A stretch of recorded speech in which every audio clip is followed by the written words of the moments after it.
अच्छा भाई, अस्सलाम वालेकुम, welcome back to green tech solar Pakistan. भाई लोगों ने सोलर सिस्टम तो लगवाए हुए हैं, बट लोगों के बिल फिर से आ रहे हैं। क्या वजह है इसकी? क्या सोलर सिस्टम का बेनिफिट कम हो गया है? क्या नेट मीटरिंग का टैरिफ कम हो गया है? या जो लोगों के पुराने सोलर सिस्टम थे वो अब कम यूनिट बना रहे हैं? या लोगों की कंजम्पशन बढ़ गई है? या लोगों का जो लाइफस्टाइल है उसमें फ़र्क आ गया है? क्या वजह है जिसकी वजह से सोलर सिस्टम लगवाने के बावजूद बिल दोबारा से आना शुरू हो गए हैं? क्या वजह है इसकी? अच्छा, होता यह है कि आज अगर आप 2018 में चले जाएं और एक सिस्टम डिज़ाइन किया गया था कि भाई मेरे 3 एसी चला करेंगे और मेरा उस टाइम का बिल जो है रफली 40,000 50,000 रुपये है और मैं इतने यूनिट कंज्यूम करता हूँ, तो एक मुझे 15 किलोवाट का सिस्टम मैंने इंस्टॉल किया, हाइब्रिड सिस्टम है और वो पिछले 4-5 सालों से अच्छा चल रहा है। अब आफ्टर 4-5 ईयर्स दो तरह के फैक्टर्स हो रहे हैं अगर आप लोगों के बिल्स को देख रहे हैं। एक, उनकी कंजम्पशन बढ़ गई है। अगर आप उनके कंजम्पशन के पैटर्न देखें तो अगर वो पहले 1000 यूनिट यूज़ कर रहे थे तो वो 2000 2500 यूनिट कंज्यूम कर रहे हैं उन्होंने पिछले इस गर्मियों में।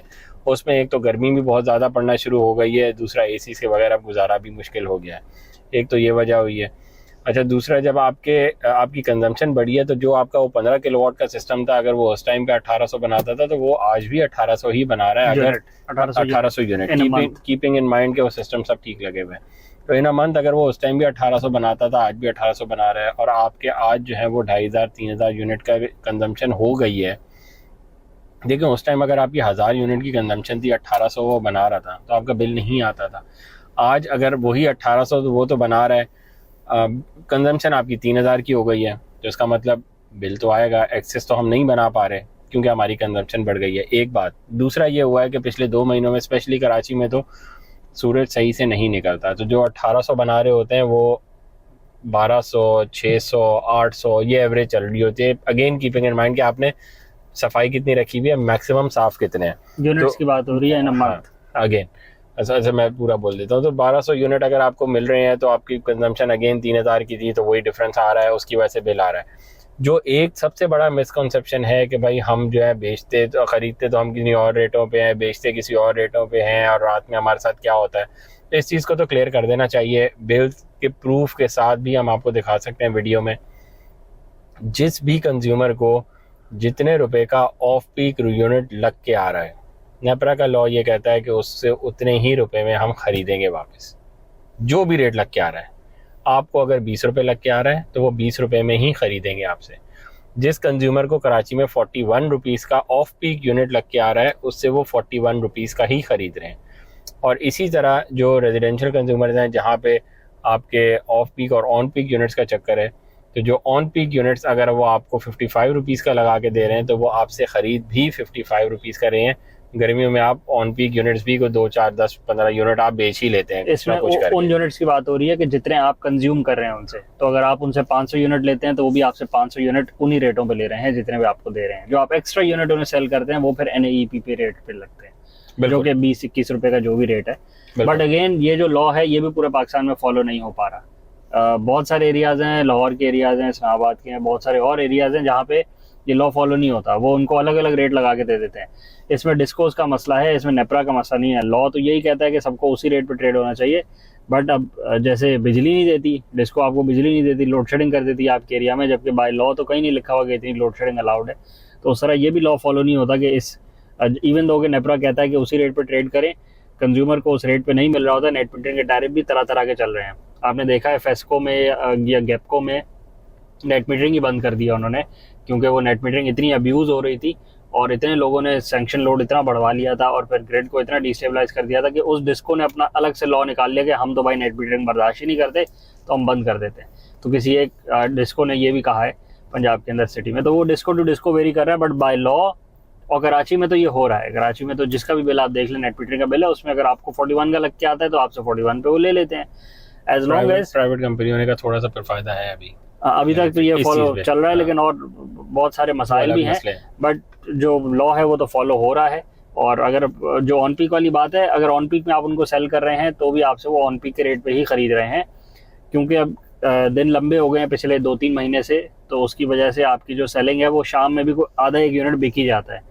तो उसकी वजह से हर किसी के नेट मीटरिंग के बिल में आपको दिखेगा कि शाम का 1-2 यूनिट ऑन पीक टाइम से बिके हुए दिख जाते हैं, जो 48 रुपीज़ पे आपने बेचे हुए होते हैं।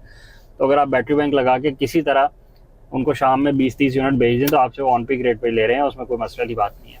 अच्छा, एक ये भी हो रहा है कि जैसे आपने अभी फेस्को का बताया या और जो डिफरेंट डेस्कोज हैं वो नेट मीटरिंग नहीं ले रही। कराची में और कुछ और इलाकों में भी ऐसा हो रहा है कि जहाँ पे वहाँ खैर नेट मीटरिंग तो चल रही है पर पीएमटीज़ पे लोड इतना बढ़ गया है कि उसकी वजह से वहाँ पे नेट मीटरिंग अप्रूवल नहीं आती, की अप्रूवल जो है लेना वो बहुत मुश्किल हो गया। सही है। ऐसे में क्या करना चाहिए और ये आगे आगे आप क्या देख रहे हैं कि किस तरफ बात जाएगी? लोगों ने लगवाना तो है और वही देखिए ये काम ठीक है, अगर बोलें भी तो लोगों का नहीं था, आपको सस्ते रेटों पे बिजली गवर्नमेंट को देनी चाहिए थी पर गवर्नमेंट नहीं दे रही तो अब आपको खुद ही लगवाना है। अब इस बारे में लॉ क्या कहता है और किस तरह आप इसको टैकल कर सकते हैं? देखें, बाय लॉ तो यही कहता है ना कि 75% जो भी परसेंटेज इन्होंने लगाई हुई उससे ज़्यादा पीएमटी पे अलाउंस नहीं है, लेकिन अब्यूज़ भी तो होता है ना। फॉर्मूला ये है कि आपका जो भी सैंक्शन लोड है आप उसका 1.5 टाइम्स सोलर पे नेट मीटरिंग कर सकते हैं। बट जब आप कंज्यूमर थे तो आपका सैंक्शन लोड 1 किलोवाट या 2 किलोवाट था और वो पिछले 30-40 साल से आप 1 किलोवाट या 2 किलोवाट के लोड पे अपना चला रहे थे सारा कुछ। उसमें एसी भी चला रहे थे, बाकी चीज़ें भी चला रहे थे। पिछले 4-5 साल पहले तक तो एसी चला रहे थे ना सारे, वो 40 साल पुरानी बात भी तो नहीं हम कर रहे। लेकिन अब जब नेट मीटरिंग की बारी आ गई है, सोलर नेट मीटरिंग की बारी आ गई है, तो सबने अपना सैंक्शन लोड 20 करा लिया है, 25 करा लिया है, 30 यूनिट करा लिया है। तो एक एक ट्रांसफार्मर जो है वो कितना सा है, वो बेचारे की छोटी सी तो हैसियत होती है, वो 6-7 घरों को 8 घरों को पावर दे देता है। अब हर बंदा अगर 30-30 किलोवाट करा लेगा नेट मीटरिंग के लिए लोड सैंक्शन और फिर बोलेगा मैं 50 किलोवाट का एक पावर प्लांट लगाता हूँ अपनी छत पे और मैं गवर्नमेंट को बिजली बेचता हूँ, तो फिर वो अब्यूज़ में आ जाएगा। और वो अब्यूज़ का यही फिर आखिर में नतीजा निकल रहा है कि फिर गवर्नमेंट भी कह रही है, स्टेट भी कह रही है कि भाई इतनी नेट मीटरिंग थोड़ी हमें चाहिए। अच्छा, जहाँ उनकी अपनी नाअहली होगी और है, नाअहली उनकी है, बिजली वो दे नहीं पाते, महंगी बिजली वो देते हैं, अनइंटरप्टेड पावर वो दे नहीं पाते, लोड शेडिंग वो करते हैं, बिल की मद में वो टैक्स लगा देते हैं। 10 रुपये का बिल है तो उसमें 8 रुपये उसके अलावा टैक्स लग जाता है, तो 18 रुपये का बिल आपका बन जाता है। ये सारे मसाइल एक तरफ हैं, लेकिन जहाँ नेट मीटरिंग के अब्यूज़ की बारी आई है तो वहाँ ये भी हो रहा है कि जैसे IPPs के साथ हो रहा है कि एक ऐसे मुआहदे हैं कि जिसमें पेमेंट करनी ही करनी है, तो ये नेट मीटरिंग भी तो उसी तरह का ही मुआहदा है कि गवर्नमेंट स्टेट को चाहिए या नहीं चाहिए। अभी तक तो लोगों को पैसे मिल रहे हैं और उसी रेटों में मिल रहे हैं कि जिसपे पिछले 8-10 सालों से मिल रहे हैं। उसमें अगर तो ये होता ना कि भाई 250 गज का घर है या जी 10 मरले का घर है, तो उस पर एक लिमिटेशन होगी जी 5 किलोवाट से ज़्यादा का सिस्टम ये नहीं लगाना चाहिए इसको, क्योंकि एक 10 मरले का घर है उसकी कंजम्पशन 6-7 किलोवाट से ज़्यादा की तो हो नहीं सकती ना, या तो फिर वो 10 मरले का घर नहीं है। अब 10 मरले का घर है या 250 गज का घर है और वो जब सोलर सिस्टम लगाने की बारी आए तो वो end to end, corner to corner, wall to wall solar system लगवा ले, तो उस पर तो 30-35 किलोवाट का सिस्टम लग जाता है, जबकि उसकी कंजम्पशन थी 6-7 किलोवाट की। तो किधर जाएगा 30-35 किलोवाट का सिस्टम? अगर तो वो कंज्यूमर अपनी कंजम्पशन के लिए लगाता, बैटरी में स्टोर करता, दिन में भी यूज़ करता, रात में भी यूज़ करता और ग्रिड पे बर्डन कम डालता, तो बहुत अच्छी बात है। बहुत से लोग अभी भी ये कर रहे हैं, मेजॉरिटी लोग नहीं कर रहे। मेजॉरिटी लोग यही कर रहे हैं, net metering net metering net metering. तो जहाँ ग्रिड से अपने आप को संभाला ही नहीं जा रहा और उससे बिजली नहीं कभी आपको दी गई, वहाँ आप उससे एक्सपेक्ट करें कि वो आपसे अगले 10-15 साल बिजली खरीदती भी रहेगी, तो फिर ये एक फूल्स पैराडाइज वाली बात हो जाएगी कि आपकी जो अप्रोच है वही गलत है। इसमें स्टेट की बात तो गलत है ही है कि उसको तो बिजली लेनी चाहिए आपसे। ये कर सकती है कि वो रेट्स में वेरिएबल रखे कि जिस टाइम पे उसको कम चाहिए वो रेट कम कर ले और जिस टाइम पे उसको ज़्यादा चाहिए रेट बढ़ा ले। बट अगर एज एन एंड यूज़र आपकी अप्रोच भी यही है कि मैं उन्हीं को बेचता रहूँगा और मेरा बिल कभी भी नहीं आएगा, तो ऐसा नहीं होगा। वो जो पिछले 4-5 साल से आपको दे रहे थे बिजली के पैसे, वो ज़रूरी नहीं है कि अगले 4-5 साल भी देते रहें, क्योंकि वो जो पूरा निज़ाम क्रिएट किया था वो एक बेकार सा निज़ाम था और उसका अब आपको एंड रिजल्ट दिख रहा है कि जहाँ उनके सर्कुलर डेट खड़े हो जाते हैं IPPs के, वहाँ ये नेट मीटरिंग का सर्कुलर डेट भी खड़ा हुआ है। और जो पूरी नाअहली है निज़ाम में कि वो बिजली नहीं दे पाती कंज्यूमर को, लोड शेडिंग करती रहती है, वो सारा का सारा एज इट इज़ खड़ा हुआ है, वो सारे के सारे में कोई फ़र्क नहीं आया। अच्छा, एक मिसकंसेप्शन ये भी है कि यार देखो, अगर ठीक है 250 गज या 10 कनाल, 1 कनाल जो भी बनता है, वो आधा कनाल, 5 मरला जो भी खैर बनता है, उसमें ठीक है मेरा तो लोड 6 किलोवाट था और बकाया जो देखो अगर मैंने 15 किलोवाट का भी सिस्टम लगवाया तो देखो मैं तो अपने पड़ोसी को भेज देता हूँ, मेरे यहाँ से बिजली निकली सीधा उसने खरीद ली। तो क्या वाकई ऐसे ही होता है कि जो हम एक्स्ट्रा बिजली बना रहे होते हैं, जो ये हमसे खरीद रहे हैं नेट मीटरिंग के थ्रू, वो वहीं आस पड़ोस में ही भेज देते हैं, या उसका भी कोई चक्कर है? नहीं, ऐसे तो नहीं होता ना। कॉन्सेप्ट तो लोगों का यही है जो उनके दिमाग में। जो बिजली निकली आपके सिस्टम ने जो बनाई, वो जैसे ही आपके ग्रीन मीटर या बाई डायरेक्शनल मीटर के थ्रू बाहर निकली ना, तो वो काउंट हो गई कि इसने इतने यूनिट बना दिए। ठीक है, और वो जब काउंट हो गई तो उसके पैसे आपको मिलने ही मिलने हैं। बट वो जब आपके मीटर से बाहर निकली और लाइन में गई, तो अब वो जरूरी नहीं है कि किसी घर वाले को वो जाए या ना जाए। ज़रूरी नहीं है, ग्रिड ओवर एक्साइट हो जाती है और वो यूनिट यूज़ भी नहीं होते, कंज्यूम भी नहीं होते।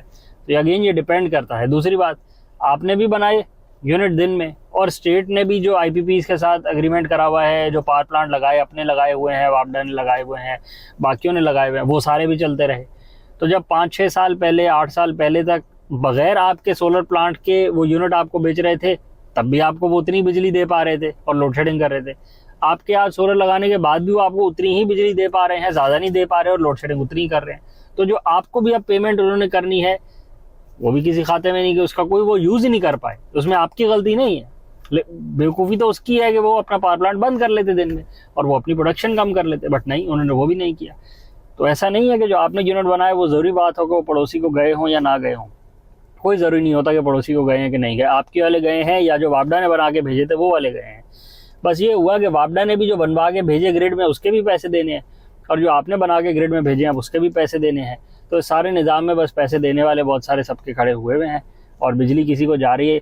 दिन के वक्त सबको बिजली बहुत ज़्यादा जा रही है और रात के वक्त लोड शेडिंग हो रही है, दिन के वक्त लोड शेडिंग हो रही है। जब बिजली बनाने वाले इतने सारे लोग मौजूद हो गए हैं तो लोड शेडिंग का तो कॉन्सेप्ट खत्म हो जाना चाहिए ना। पर हमारे कुछ लोग कहते हैं कि लोड शेडिंग अगर हम करेंगे 2 घंटे भी दिन में तो हमें कुछ 100-200 अरब रुपए की बचत हो जाएगी।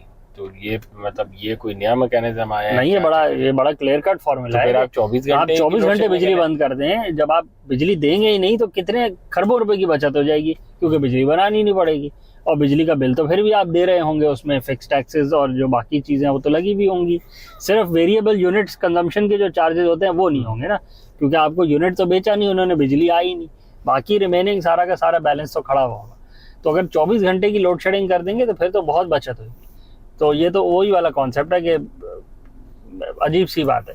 खैर, एज एन एंड यूज़र अगर आपकी अप्रोच भी यही है कि आपने सिस्टम आज से 10 साल पहले डिज़ाइन किया था और आज आपकी कंजम्पशन में फ़र्क आ गया है, आपकी डिमांड में फ़र्क आ गया है और फिर जो ग्रिड की वेरिएबिलिटी है उसमें भी चेंजेस आते जा रहे हैं, वो उससे टैरिफ में फ़र्क आता जा रहा है जिसपे वो आपको बिजली बेचती है, प्लस टैक्सेस में फ़र्क आता जा रहा है।